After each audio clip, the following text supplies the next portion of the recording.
오늘 읽은 말씀에 근거해서 사사기 강의 49번째 시간으로 왕이신 하나님의 부재라고 하는 제목으로 말씀드리겠습니다. 지난주에 이어지는 내용입니다. 이스라엘 연합군이 베냐민 지파와 전쟁을 벌였고 결국은 승리했습니다. 이 전쟁의 결과는 참혹했습니다. 베냐민 지파 사람들 중에 남자 600명만 살아남았습니다. 이제 지파가 끊어질 위기에 처한 것이죠. 600명이 살아남았는데 왜 지파가 끊어지느냐라고 하는 질문이 들 수 있습니다.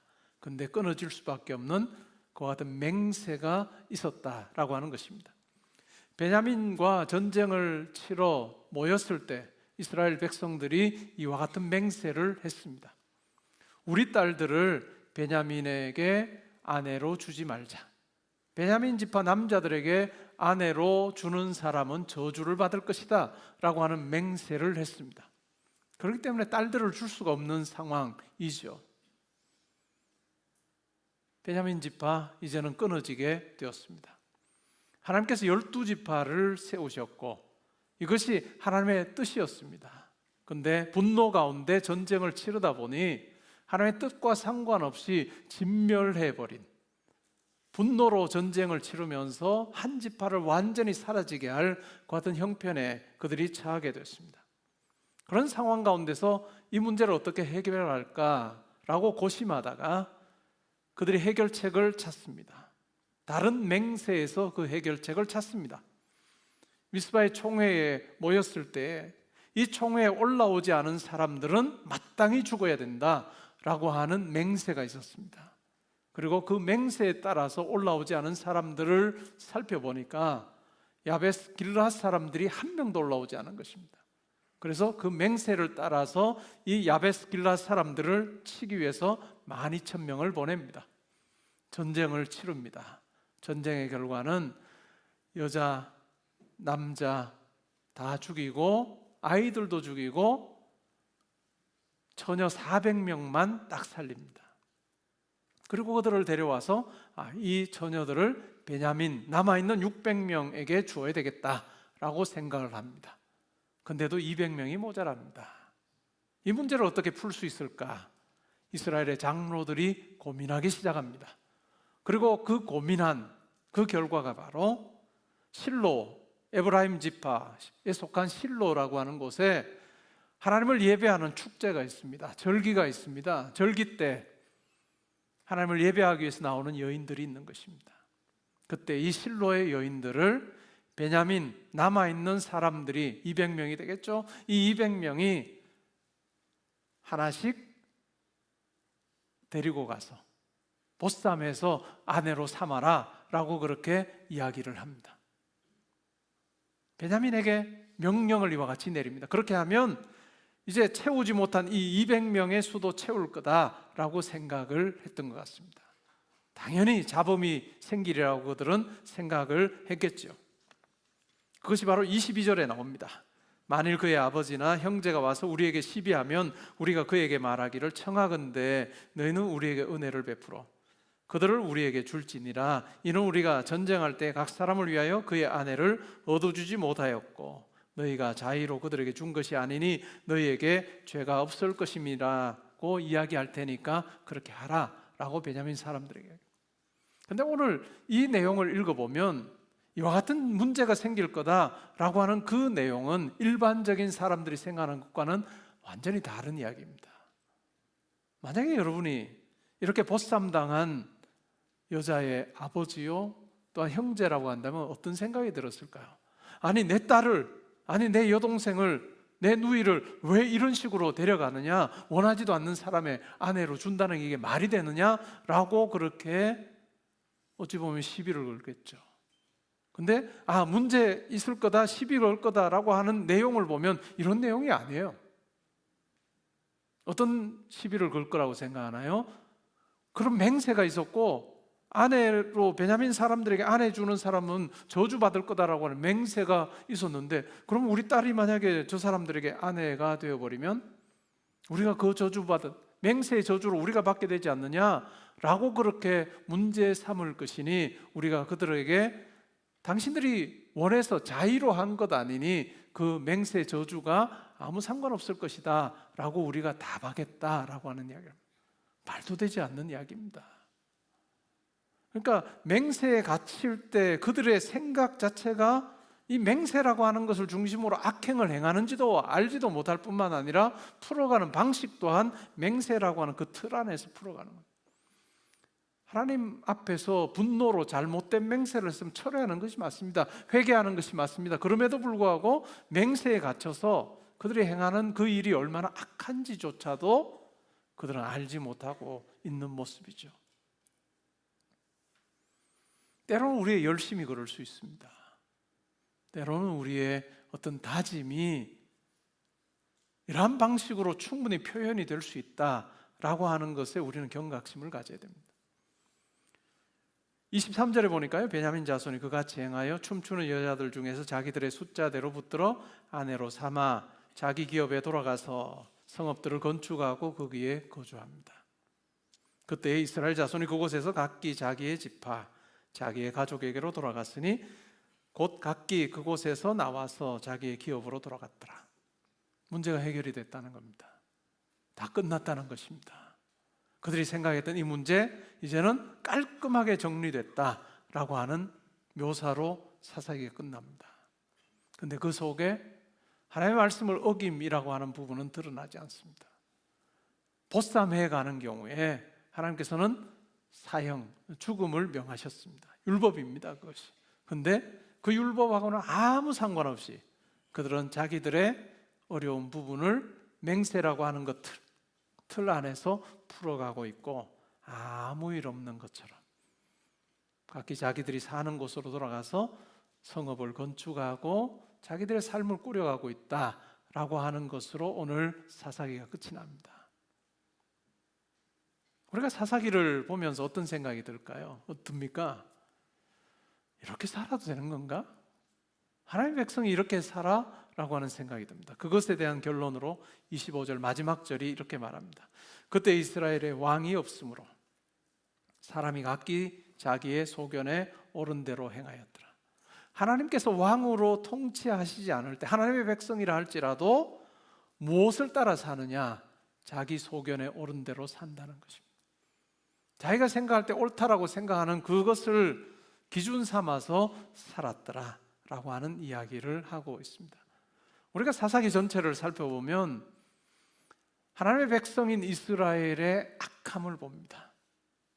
약속의 땅에 들어가서 하나님 백성답게 그 땅을 하나님의 통치가 있는 곳으로 그렇게 보여줘야 되는 그러한 사명이 그들에게 있었음에도 불구하고 오히려 가나안의 문화가, 하나님하고 상관없는 가나안의 문화가 또한 그들의 생각이 이스라엘 백성들 안으로 들어와서 그들이 가나안화되어 살고 있는, 하나님 백성다운 거룩함도 없고 하나님 백성으로서의 어떤 정의를 실현함도 없고 그냥 이스라엘 백성들이 이방 민족과 별반 다르지 아니하는 자기 눈에 옳은 대로 살아가는, 자기의 삶의 중심이 바로 자기들의 편안함과 안락함이 되어버린 가나안 민족들이 추구했던 그와 같은 많은 번영과 복을 누리기를 원하는 그와 같은 것이 이스라엘 백성들에게도 그대로 있었구나라고 하는 것을 우리가 확인하게 됩니다.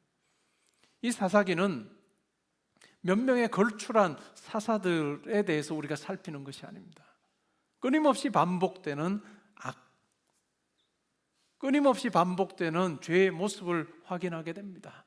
하나님이 왕으로 거하시지 않을 때 우리 인간이 얼마나 부패할 수 있는가, 얼마나 타락한 모습을 드러낼 수밖에 없는가라고 하는 것을 사사기를 통해서 확인하고, 사사기의 마지막 구절은 참으로 암울한 내용으로 끝이 납니다.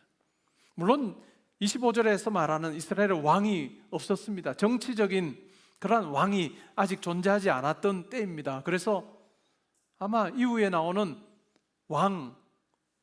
왕정이라고 하는 그와 같은 시스템을 어찌 보면 준비하는 그와 같은 의미도 될 수 있을 것입니다. 그러나 중요한 것은 하나님이 이스라엘 가운데 왕으로 역사하지 못하는 구조가 되었다. 그랬을 때 각기 자기가 원하는 대로 살았다라고 하는 영적인 그 당시의 상황을 우리에게 이야기를 해줍니다. 이것은 단순히 이스라엘의 문제만은 아닐 것입니다. 어찌 보면 우리도 하나님을 왕으로 모시지 않을 때 이와 같은 일들이 우리 가운데 일어날 수밖에 없다라고 하는 것을 우리에게 이야기해 주는 구절이 될 수 있습니다. 사사기의 끝은 이렇게 암울하게 끝나는 것 같은데 그냥 암울한 것으로 끝나지 않습니다. 우리말 개역개정 성경과 히브리어 성경은 본문 배열이, 책 배열이 좀 다릅니다. 히브리어 성경에서는 사사기가 끝나고 바로 이어지는 책이 뭐냐면 사무엘서입니다. 사무엘상하 구분이 없습니다. 그냥 사무엘서입니다. 여러분, 사무엘서의 앞부분 여러분 혹시 기억이 나시나요? 어떻게 시작하죠? 한 아기를 낳지 못하는 여인의 이야기가 나옵니다. 아기를 낳지 못해 불임의 상태에서 고통당하는 여인이 나와요. 그리고 그 여인이 어떻게 합니까? 하나님께 나와서 기도합니다. 하나님께 나와 간구합니다. 하나님, 저의 기도를 들어주시고 하나님 저에게 아들을 허락해 주시면 제가 하나님 주신 이 아들을 나실인으로 하나님께 바치겠습니다 라고 하는 이야기가 나옵니다. 하나님께서는 그와 같은 여인의 기도를 들어주십니다. 영적으로 아주 암울한 암흑과 같은, 그때 이스라엘의 왕이 없으므로 사람이 각기 자기의 소견에 옳은 대로 행하는 그 시기에 하나님께서는 한 아기를 낳지 못하는 여인을 통해서 역사하셔서 마침내 아기를 허락하십니다. 그 아기의 이름이 뭘까요? 사무엘입니다. 사무엘의 역할이 뭘까요? 선지자로서 왕 체제가 수립이 되는 그와 같은 일에 사무엘이 쓰임받습니다. 첫 번째 사울 왕을 세우고 두 번째 다윗 왕을 세우는 왕이라고 하는 시스템을 이스라엘에 도입하는데 이 사무엘의 역할은 매우 큽니다. 근데 그것만이 아닙니다. 그냥 정치적으로 왕 세우는 그 왕의 제도를 확립하는 그와 같은 역할을 사무엘이 하는 것이 아니라 어찌 보면 그것보다도 더 큰 정치적인 어떤 왕을 세우면서 진짜 이스라엘의 참된 왕이 누구신지를 분명히 보여주는, 하나님이 이스라엘의 참 왕이시다라고 하는 것을 그의 삶을 통해 선지자로서 끊임없이 이야기했던 역할, 그것이 바로 사무엘에게 하나님께서 부여하셨던 역할입니다. 사사기는 암울하게 끝나지만 한 아이의 출생을 통해, 물론 제가 이 주제를 이번 금요일 금요기도회 때 다룰 것입니다. 한 아이의 출생을 통해서 한 시대를 준비하시는 하나님의 모습을 발견하게 됩니다. 우리말 개역개정 성경의 그 배열을 따르면 사사기 다음에 이어지는 책이 룻기입니다. 룻기 1장 1절이 이렇게 시작합니다. 사사들이 치리하던 때에 그 땅에 흉년이 드니라. 유다 베들레헴의 한 사람이 그의 아내와 두 아들을 데리고 모압 지방에 가서 거류하였습니다. 그 사람의 이름은 엘리멜렉이고 그의 아내의 이름은 나옴입니다. 모압 지방으로 가서 살았는데 남편이 죽습니다. 엘리멜렉이 죽고 나오미에게 있었던 두 아들이 이 모압 땅의 여인들과 결혼을 했는데 이 아들들도 죽습니다. 그래서 결국은 다시 자기가 살던 고향으로 돌아오는데, 고향으로 돌아올 때는 남편도 없이 아들도 없이 나오미가 둘째 며느리 룻과 함께 돌아옵니다. 아무런 소망이 없는 이야기로 시작합니다. 그렇게 시작했던 그 룻기의 내용을 보면 사사가 치리하던 때, 어찌 보면 사사기 마지막 구절하고도 잘 어울리는 그와 같은 상황입니다. 근데 하나님께서 역사하십니다.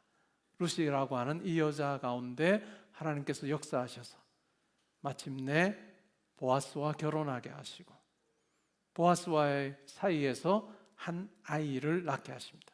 그것이 룻기 4장 마지막 부분에 나오는 내용입니다. 16절에 이렇게 말합니다.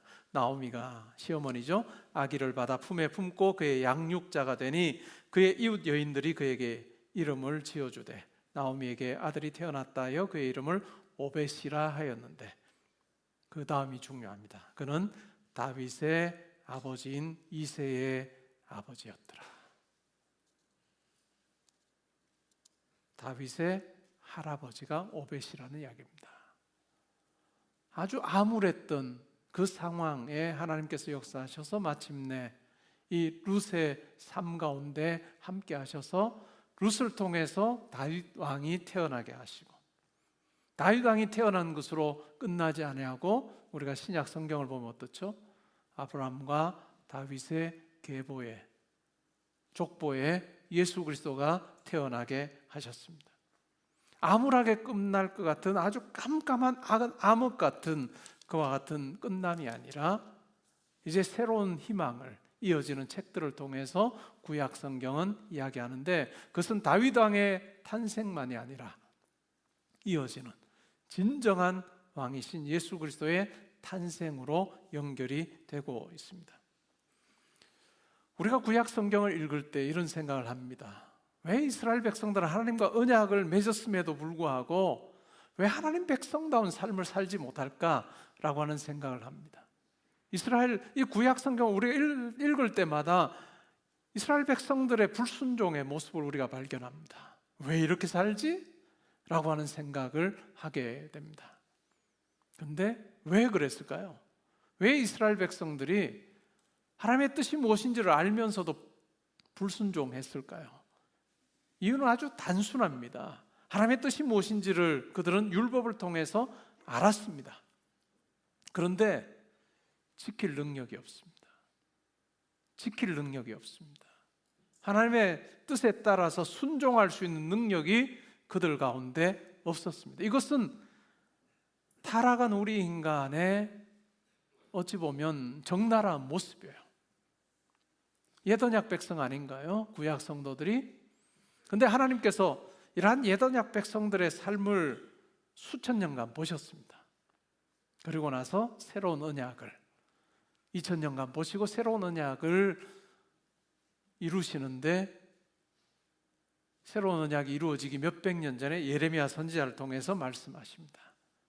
새 언약에 대해서 말씀하는 중요한 구절이 바로 예레미야 31장 31절부터 34절까지 내용입니다. 하나님께서 뭐라고 말씀하실까요? 내가 이제는 내 백성과 함께 언약을 맺을 텐데 그 언약은 내가 애굽에서 인도하여 내서 시내산에서 맺은 그 시내산 언약과 다른 언약일 것이다. 그러면서 세 가지 특징을 이야기합니다. 시내산에서 맺은 언약과 다른 새 언약의 특징을 이야기하고, 이것은 어찌 보면 신약 시대를 사는 우리 신앙생활에 반드시 확인하고 우리 가운데 있어야 하고 누려야 되는 내용들이에요. 뭘 이야기할까요? 하나님께서 이렇게 말씀합니다. 내가 이제는 내 법을 시내산에서는 돌판에 새겨줬지만, 근데 새로운 시대에는 내가 내 법을 그들의 생각에 두고 그들의 마음에 내가 새겨줄 거다라고 이야기합니다. 옛 언약은 하나님께서 돌판에 하나님의 뜻을 새겨주셨는데, 돌판에 새겨진 그 의미를 그들은 알았지만 그들의 마음으로 그것을 순종할 수 있는 능력이 그들 가운데 없었습니다. 그러나 새로운 시대에는 하나님께서 자기의 뜻을 돌판이 아니라 우리의 마음에, 우리의 생각에 두고 새겨주시겠다, 우리의 신비에 하나님의 뜻을 새겨주시겠다라고 이야기하셨습니다. 두 번째는 뭘까요? 하나님께서는 이제 새로운 언약이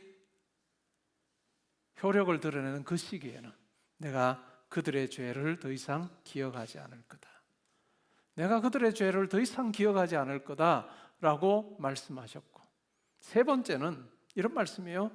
구약에 보면 하나님께서 자기 백성들에게 주신 매우 준엄한 어찌 보면 과제 중에 하나가 뭐냐면, 부모, 스승, 너희 아이들에게 또한 학생들에게 하나님의 율법을 진짜 잘 가르쳐라.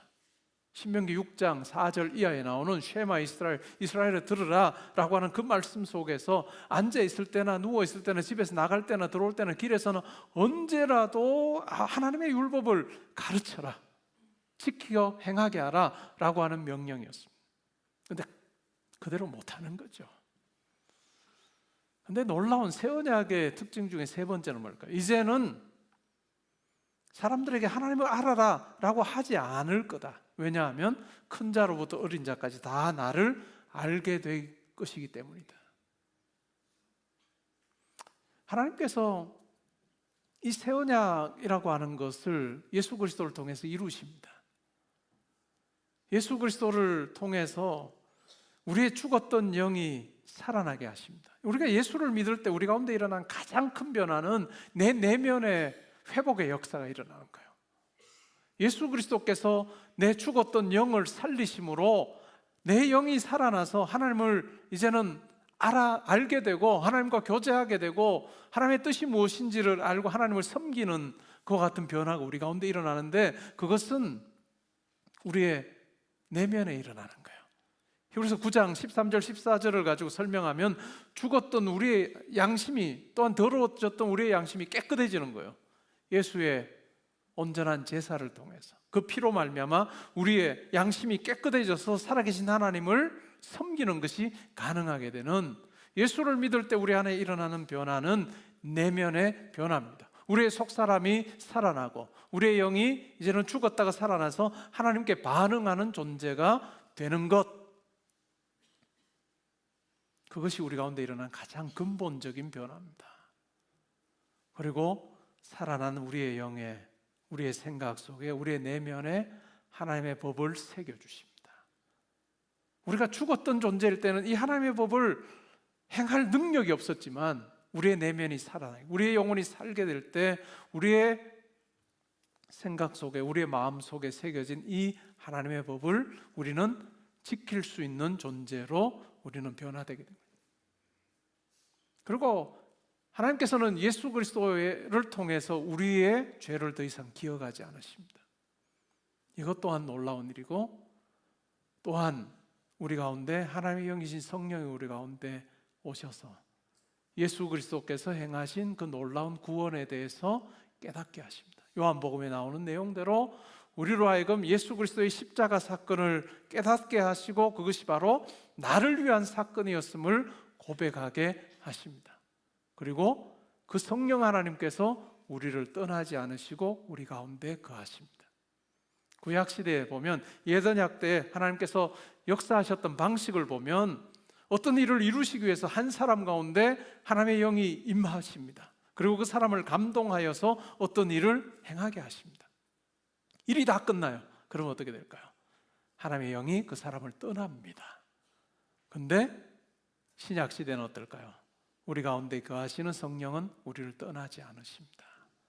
우리를 떠나지 않으시고 끊임없이 하나님에 대해서 우리에게 가르쳐 주시고 우리가 어떤 방식으로 살아야 할지를 우리를 깨닫게 하십니다. 로마서의 내용을 가지고 우리가 생각을 해보면, 하나님의 뜻을 온전히 알지 못하고 행하려고 하지만 부족한 우리를 위해서 탄식하십니다.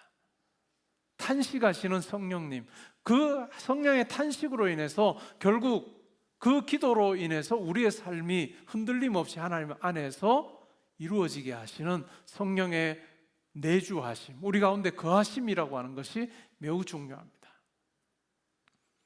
우리가 구약과 신약의 이 차이를 이해하는 것이 매우 중요합니다. 구약과 신약의 차이를 아는 것이 매우 중요한데, 이와 같은 차이가 있습니다. 그런데 이것을 인식하지 못하면 어떨까요? 우리는 분명 새 언약 시대를 삽니다. 신약 시대를 삽니다. 그러나 우리가 이 부분을 정확하게 이해를 하지 못하면 우리도 모르게 구약 백성으로 살아요. 구약 백성으로 산다는 게 어떤 걸까요? 구약을 보면 하나님의 역사는 외적으로 다 확인이 되는 거예요. 손으로 만질 수 있는 것이라고 이야기를 해요. 텐저블 합니다. 하나님의 백성이 하나님을 잘 섬기면 전쟁에 나가 승리하고 건강의 복을 누리고, 또한 재물의 풍성함을 누리고 자자손손이 잘 되는 이와 같은 것이 하나님의 복이라고 이야기해요. 구약에서 말하는 복은 내면의 복이에요. 외적인 복이에요. 우리도 모르게 이 구분을 잘 못하면 새 언약 시대를 살고 신약 시대를 삶에도 불구하고 하나님이 내게 역사하신다, 임재하신다라고 하는 걸 확인하려고 할 때 외적인 것으로 계속 확인하려고 하는 경향이 우리 가운데 생길 수 있다는 거예요. 우리가 하나님이 내 삶 가운데 함께 하신다는 것을 어떤 외적인 사건을 가지고 확인하려고 하면 우리 삶은 롤러코스터 탈 수밖에 없어요. 그렇지 않을까요?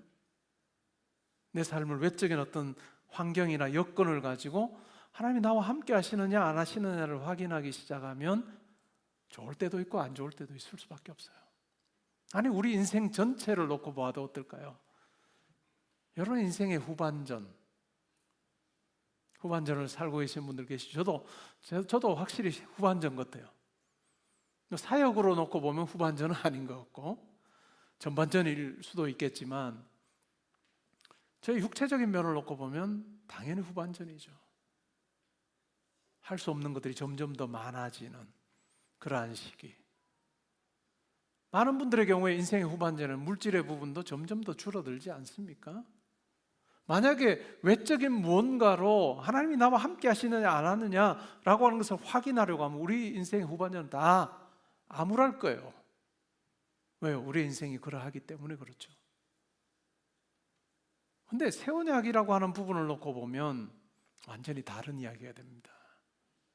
인생의 후반전을 살아도 내 안에 계시는 성령님을 우리가 보기 시작하고 성령님을 통해서 내 영혼이, 내 속사람이 예수 그리스도를 닮아서 그 장성한 분량에 이르기까지 빚어지는 그 과정을 볼 때 외적인 것과 상관없이 내 내면이 그리스도를 닮는 그 모습들이 내게 더 가득하게 되고 많아지는 것을 확인하게 될 때 우리 인생의 전반이든 후반이든 상관없이 하나님의 은혜가 어떠한 것이, 하나님의 사랑이 내 삶 가운데 머물러 있으면 우리는 고백하게 되는 거예요.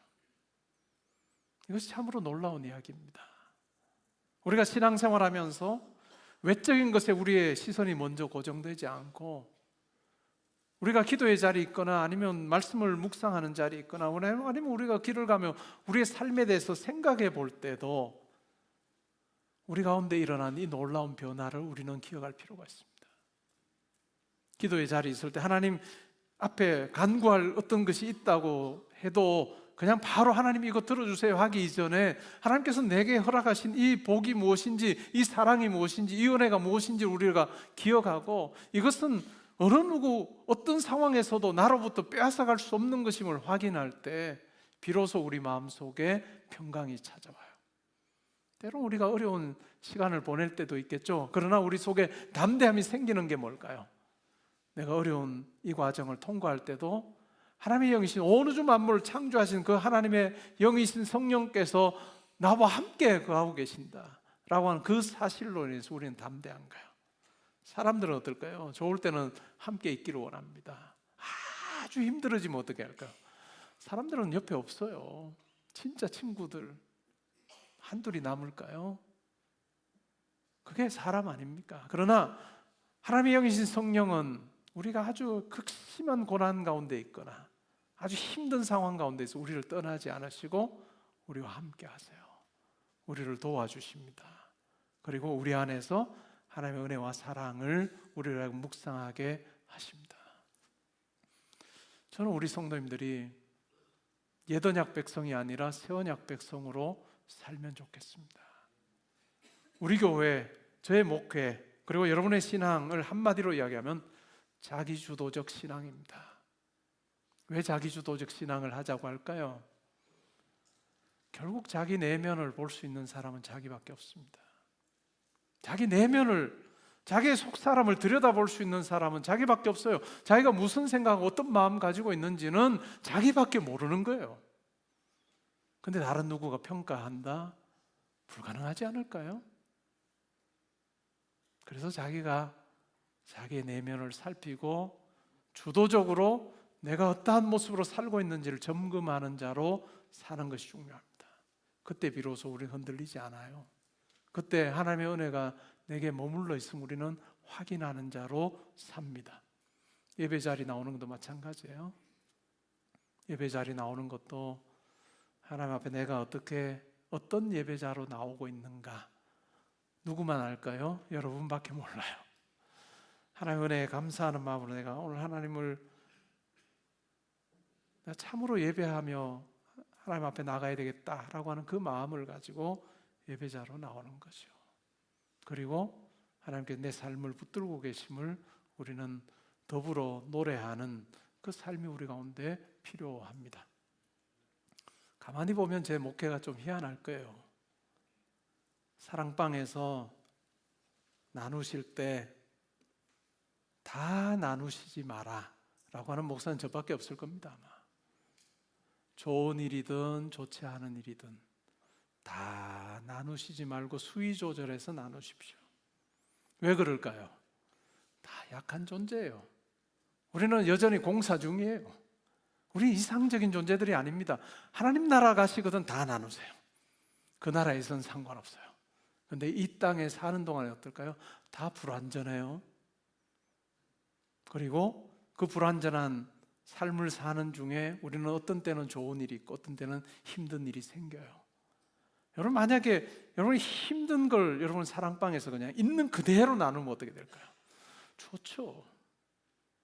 그리고 열심히 기도해서 하나님께서 응답해 주셔서 그 어려움 다 해결했어요. 그렇게 되면 어떻게 될까요? 여러분이 자기 민낯을 다 보여줬잖아요. 자기 속을 탈탈 털어 다 보여줬는데 회복이 됐어요. 부끄러워요. 그때 내가 막 했던 그 모습이 떠올라서 어떻게 될까요? 그 사람 안 만나야 되죠. 떠나야 되죠. 떠나는 경우가 많습니다. 그래도 만약에 좋은 일이 생겼어요. 막 이렇게 이야기를 해요. 그러면 어떻게 될까요? 그렇지 못한 사람들의 경우에 어떨까요? 힘들어 죽어요. 듣고 함께 기뻐해 주면서 힘들어요. 시찰이라고 하는 모임이 있습니다. 우리 교회가 속해 있는 노회의 지역별로 시찰이 몇 개 있어요. 우리 교회는 강남 시찰에 속해 있습니다. 20몇 개 교회가 있습니다. 시찰의 모임을 하면 예배를 드리고 시찰 각 교회 상황을 이야기합니다. 마지막에. 근데 제가 이제 마지막 쯤 이야기를 해야 될 그 위치에 앉아 있었는데 거의 대부분의 목사님들이 자기 교회 상황 이야기하면 요즘 힘들어 죽겠습니다. 재정적으로도 힘들고 성도도 안 오고 진짜 힘들어 죽겠 이야기만 계속 하시고 거기에 대놓고 제가 우리 교회 성도님들 많이 오시고 임직자를 세웠는데 169명 세웠으면 하면 이게 되겠습니까? 그래서 제가 그냥 우리끼리 하는 전문적인 멘트를 하고 끝냈습니다. 개포동교회 하나님의 은혜 중에 평안합니다 하고 끝이었어요. 왜냐하면 우리가 약한 존재입니다. 그러기에 때로는 내 솔직한 나눔이 누군가에게 어려움이 될 수도 있고 솔직한 나눔이 또한 나에게도 어려움이 될 수 있는 그와 같은 일들이 있기 때문에 어떻게 하면 좋을까요? 수위 조절해서 하십시오. 그래도 정 이야기를 좀 해야 되겠다. 목회자들에게 오십시오. 저희들은 훈련받은 사람입니다. 그렇기 때문에 여러분들이 아주 민낯을 다 보여줘도 여러분의 이야기가 다른 어느 누구에게도 가지 않을 것입니다. 근데 저희들도 정 못 믿겠거든. 완전히 탈탈 털고 다 이야기할 수 있는 데가 한 군데 있습니다. 어딜까요? 하나님한테 하십시오. 하나님한테 하십시오. 근데 그 일은 안 하고 옆에만 계속 이야기해요.